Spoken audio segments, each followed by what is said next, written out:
What makes a true luxury watch? What makes a true luxury watch brand successful? We're not talking about Rolex here. We're in the territory of Patek, Moser, FP Journe, and Vacheron. I wanted to break down the components that a high-end luxury watch needs to have to be able to convince high-end buyers to fork over their wads of cash.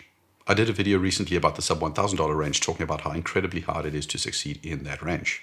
A mix of massive competition, needing to compromise somewhere in your product, and still being an expensive purchase were key elements to making the sub $1,000 space not just an ultra-competitive space, but also a space where you really have to respect the brands that stick out positively from the crowd.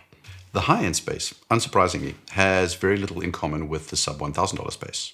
Johnny Billionaire has a completely different set of criteria as to who he's willing to hand over his money to.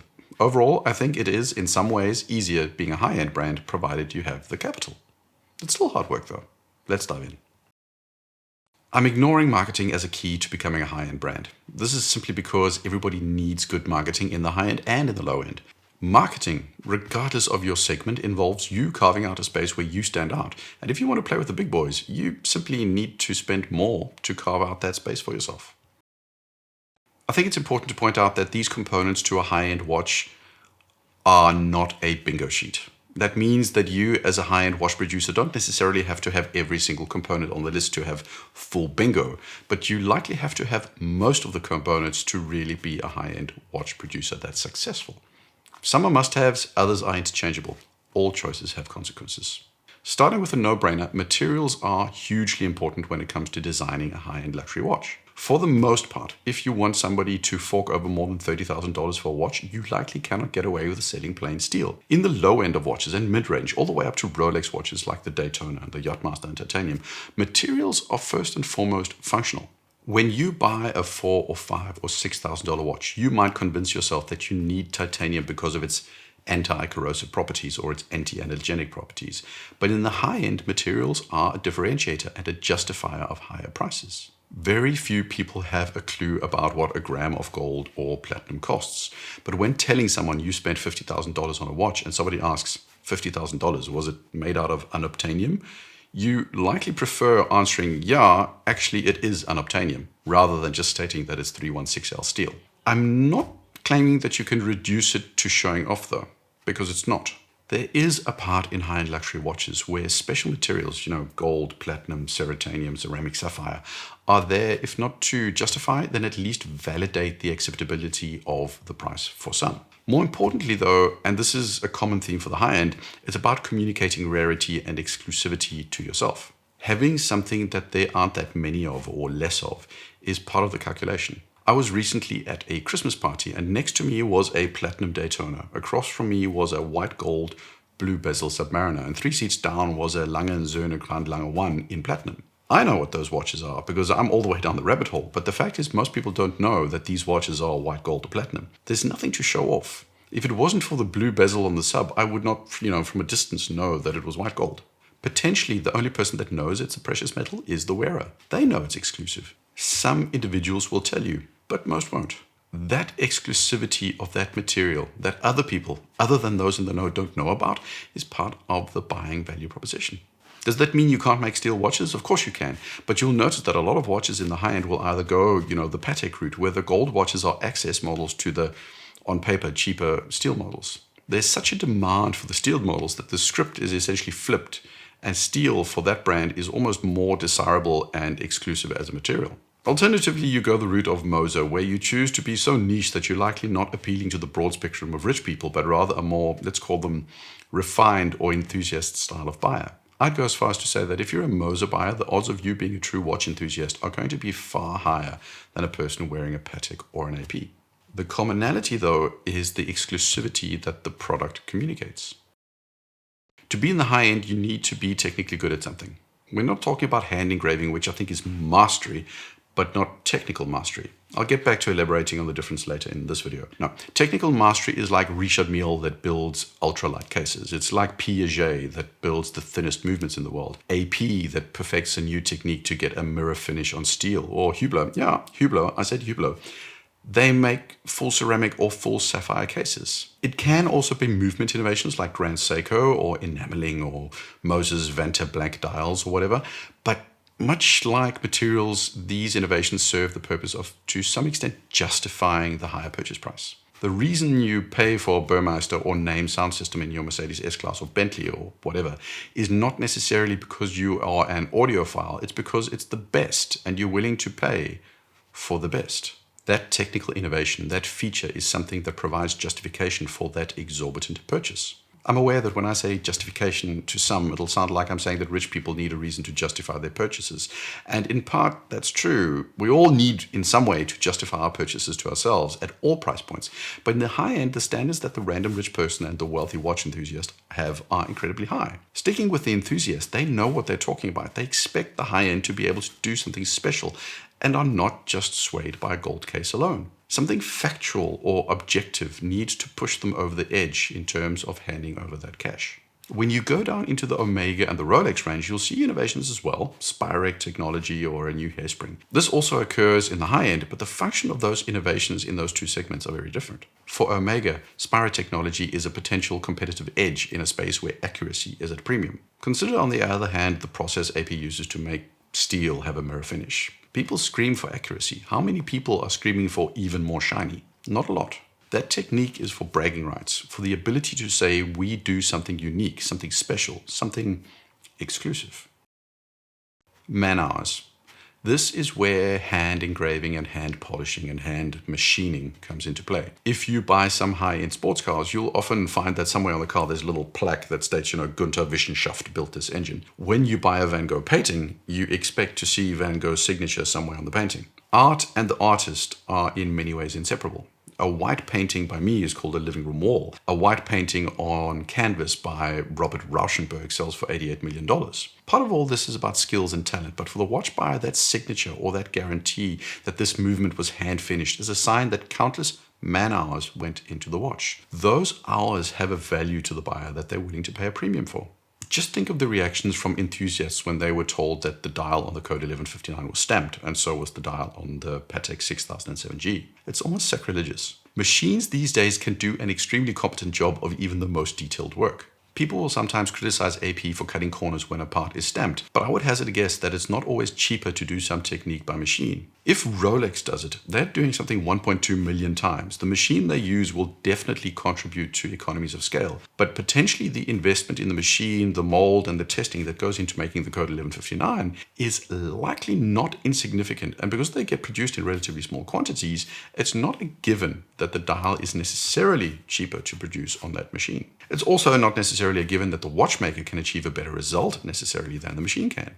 I think it's entirely plausible that there are techniques used by luxury watchmakers that are more expensive to do by machine that also achieve an objectively better result than anything a single individual can achieve by hand. But in the high end, manual labor and man hours are respected. It's something where buyers assign a much higher value than anything related to tools and machines, because machines equate to mass production, and mass production equates to mass availability.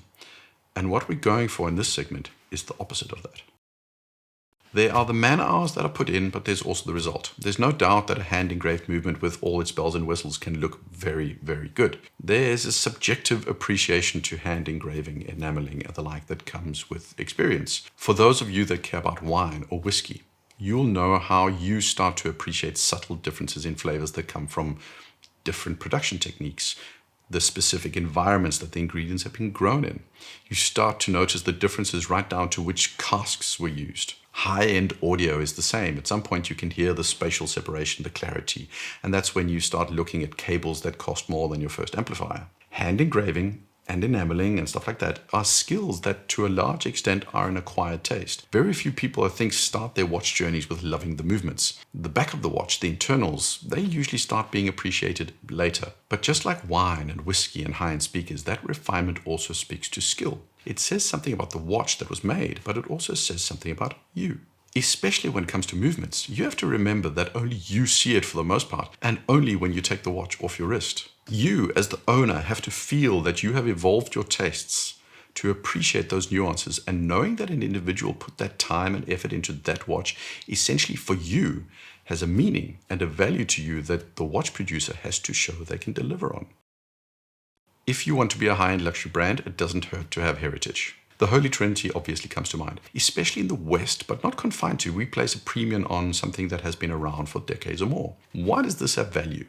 It has value because we, to a large extent, equate longevity with quality. If you've been making watches for almost 200 years and haven't gone under, you must be good at it. If your watch was once worn by a prince, a king, or a president, it must have been not only good, but also desirable. So there's two components. The attribution that longevity to some extent equates with competency, and secondly, that because someone important once bought your watch, then it's also going to be exclusive today. Now, whether there's an actual correlation between longevity and quality is debatable. I think there is to some extent, but it's not a one-to-one correlation. That's my assertion at least. For me, you live and die by the quality of your products today, not by the successes of your past. Your past may be an indicator of your ability, but it's not a guarantee as such. And there were brands that disappeared in the 70s that no one expected would die. So don't take it as a given that Patek or AP will be around forever. It's not a given, that's all I'm saying. But what about new brands? They don't have heritage. Well, that's true, but if you look closely, you'll see how newer brands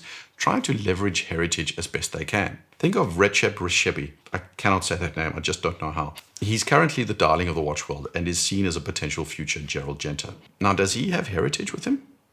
Well, where did he do his watchmaking apprenticeship? Where did he learn the craft? At Patek. Ask yourself this, if he came out of Detroit and had worked for some local watch dealer, would he have been noticed? It's a difficult hypothetical question to answer, but the storytelling about Recep leverages his Patek connections. Not all brands have heritages. Richard Mille, Hublot, FP Journe are very different, but they have in common that they are, relatively speaking, upstarts. They are all successful, but bar FP Journe, both RM and Hublot get quite a bit of hate for many reasons, including not having heritage. To succeed in the high end, life is so much easier when you have that backstory. And when you don't, you definitely need something else to deliver a compelling value proposition. Brands might not have heritage, but they will lean into stories about traditional watchmaking techniques, staying true to the craft, and other storytelling that builds that specific story. This happens at other price ranges too, of course. But at the high end, it's an imperative to a greater degree than at the entry level. For $1,000, you don't need to have heritage. You can be Christopher Ward that leans 100% into being effective and affordable. Some people won't buy Christopher Ward because it has no heritage, but many will judge the watch entirely on its technical and aesthetic merits. That's not necessarily a given at the high end. A great high-end watch made by a nobody or a brand without a heritage is going to have a hard time. To be in the high end, you need to be original or fairly unique at least. Here's a quick exercise for you. Think of a brand like Formex. What comes to mind? My guess is rugged dive watch. Okay. Now think of what else in the same price range comes to mind when you say rugged dive watch. My guess again is that you come up with quite a few names. There are just so many that cover a very similar aesthetic to Formex. Same goes for Nomos, same goes for Omega. Omega has a diver, a dress watch, a sports watch, and a chrono. Rolex has divers, dress watches, sports watches, and chronos. They're all very similar. Now think of Patek. How much do they really have in common with AP? Does Patek do their version of the Spider-Man? No. Are Patek as heavily invested in their integrated sports watch as AP are? No. What about Blancpain? They have the 50 Fathoms. Who at the high end has a comparable product? AP with the offshore? Not really.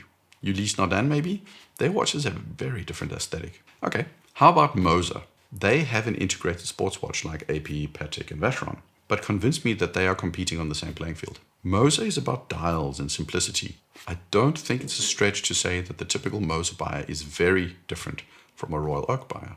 Of course, there are going to be similarities at this level, but the value propositions and the way the brands position themselves are much more distinct. Squale, Formex, Hamilton, they have a large overlap in their market and product, Venn diagrams in terms of target demographic. But when you get to the high end, apart from the commonality that the buyers are loaded with money, the similarities are much smaller. The Venn diagram overlap is smaller, and it has to be because the more you overlap with someone else, the less exclusive you are, the less interesting you are. This also goes not only for design, but also for marketing. AP and Richard Mille are excellent examples of this. The type of buyers they appeal to with their collabs with Cactus Jack and Marvel and Rafael Nadal and various Formula One drivers is hugely different from what Moser, MB&F and Patek do. To be clear, it's not that there aren't similarities.